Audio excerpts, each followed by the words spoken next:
Olá, seja muito bem-vindo, seja muito bem-vinda. O JP Internacional de hoje já está no ar e a gente começa essa edição falando de encontros. Pela primeira vez desde o retorno à Casa Branca, o presidente Donald Trump se reuniu com o líder chinês Xi Jinping em Busan, na Coreia do Sul, na última quinta-feira.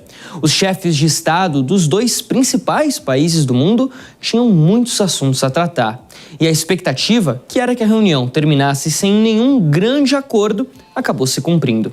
O que sobrou para os dois lados? No aspecto comercial, a China se dispôs a comprar mais soja dos produtores norte-americanos e os países fecharam um acordo prorrogável de 1 ano para garantir o fornecimento de minerais de terras raras da China para os americanos, com a suspensão das restrições às exportações.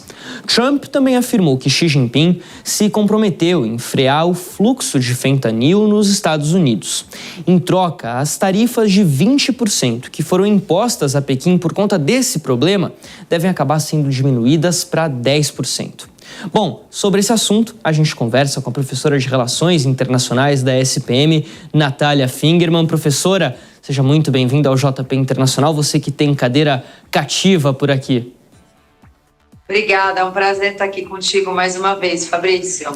Professora, havia já essa expectativa de que a reunião ia terminar sem nenhum grande acordo, foi isso que aconteceu, mas é uma boa sinalização, em meio a essa guerra comercial que se instalou nesse ano, o encontro entre Donald Trump e Xi Jinping. Há também a expectativa de que novas reuniões aconteçam, muito parecido com o que a gente viu, né, nas reuniões entre os governos dos Estados Unidos e do Brasil. Uma reunião para marcar novas reuniões. O que Estados Unidos e China precisam hoje para estar numa situação de maior favorecimento para negociações? O que eles precisam para estar nessa posição de maior equilíbrio, digamos assim, de posições? Olha, sem dúvida a gente deve ter outras reuniões, né? Talvez não de tão alto escalão, mas no escalão médio, com o objetivo aí de chegar em negociações em relação a outros produtos, mas me parece que esse encontro foi muito importante porque significa uma trégua, mas é uma trégua temporária, né? O próprio acordo prevê uma trégua de 1 ano, com o objetivo de atender principalmente a pressão que os Estados Unidos vinha sofrendo internamente pela questão da soja e também o fato das terras raras, né, o processamento das terras raras não ser algo que os Estados Unidos consiga implementar de maneira tão rápida nas novas, vamos dizer assim, plantas que o governo norte-americano organizou dentro dos Estados Unidos e até mesmo na Austrália, com um acordo que foi feito recentemente. Então, Fabrício, me parece que é uma trégua, mas eu não sei se a gente vai ter um cenário ou uma relação melhor entre Estados Unidos e China nos próximos anos, depois dessa trégua.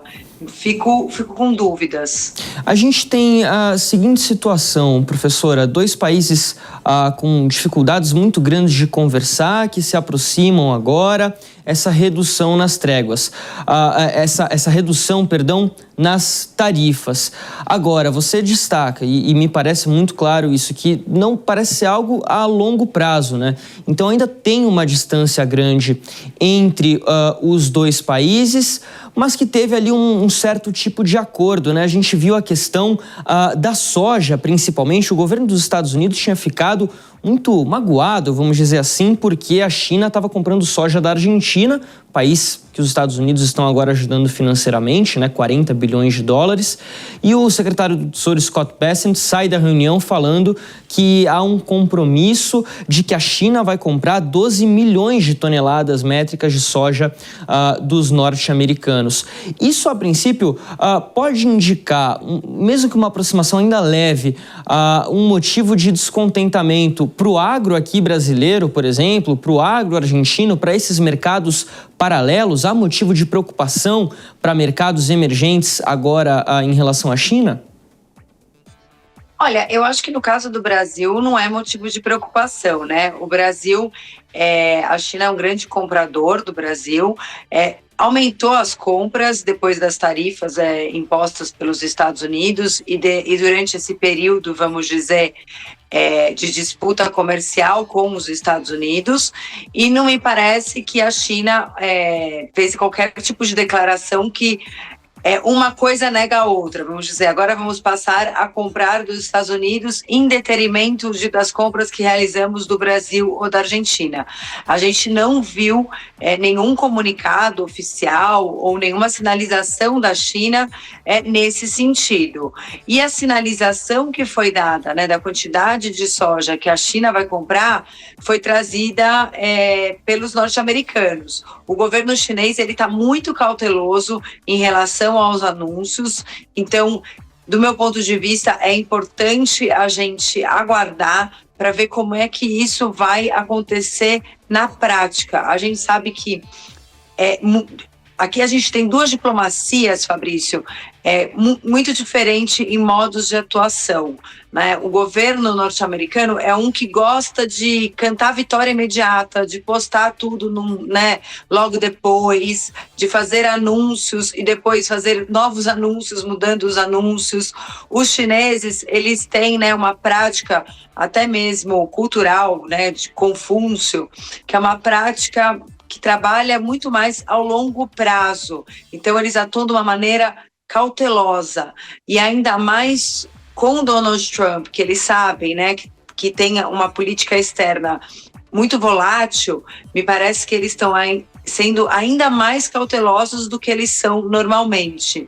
Então, eu acredito que nesse momento o agro brasileiro e o agro argentino ainda não tem nada a se preocupar, porque me parece que a China deve aumentar as compras dos Estados Unidos, mas não aumentar ao patamar que já foi. As relações não estão normalizadas e os chineses não vão retomar todas as compras norte-americanas como já tiveram em algum momento. E quando você fala, professor, em relações não normalizadas, a tarifa média era de 57%, cai para 47% por conta da questão do fentanil que a gente trouxe aqui, mas falando objetivamente, até bem rápido nesse ponto, as tarifas continuam num patamar alto, né? Um patamar impeditivo para o comércio entre esses países, não? Exatamente, as tarifas continuam num patamar alto, as tensões continuam muito grandes. Sabemos que a China mantém um programa de rearmamento militar enorme, e os Estados Unidos, no dia que foi encontrar, não é mesmo, Xi Jinping, fez um anúncio da retomada de testes nucleares. Então, além das tensões comerciais entre os dois países, a gente tem um cenário de tensão bélica. Logicamente, ninguém fez uma ameaça direta, mas se tem uma tensão bélica no sistema internacional. E não vejo nenhuma sinalização, tanto das duas potências como de outras potências importantes, como, né, países da União Europeia, a Rússia, recuando em relação a esse tensionamento que a gente tem visto no sistema internacional. Professora, para a gente finalizar aqui a nossa conversa, nós tínhamos visto na imprensa americana, no final do mês passado ainda, o Wall Street Journal publicou que o governo chinês estava fazendo um esforço, uma nova tentativa de tentar trazer os Estados Unidos para o seu lado no que diz respeito ao posicionamento sobre Taiwan, fazer com que a Casa Branca declare que é contra a independência de Taiwan, um assunto bastante espinhoso. Donald Trump foi questionado sobre isso depois da reunião e disse que Taiwan não foi pauta da conversa com Xi Jinping. Se é verdade ou não, é uma outra história. Minha pergunta aqui para você é a seguinte: esse é um assunto longo, a gente já tratou aqui várias vezes, ainda vamos tratar mais futuramente com certeza. É possível a gente ver os Estados Unidos se alinhando à China na questão de Taiwan?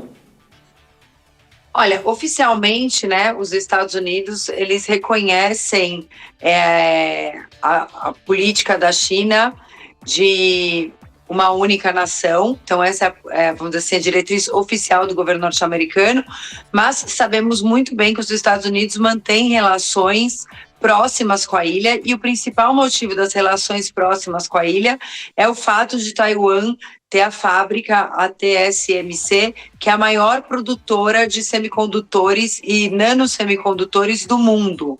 Então, nanomicrochips, que são aqueles que estão presentes nos nossos celulares, nos nossos carros, também em vários produtos da indústria bélica, e me parece que por esse fato, né, por 90% mais ou menos da produção desses microchips serem feitos hoje em Taiwan, não haveria nenhum interesse dos Estados Unidos de fazer uma declaração como essa, né, uma declaração na qual ele venha a romper as relações políticas informais que os Estados Unidos têm com Taiwan e que têm se aproximado ainda mais nos últimos anos, inclusive levando uma sede, né, uma sucursal desta fábrica de Taiwan para ser construída dentro do território norte-americano.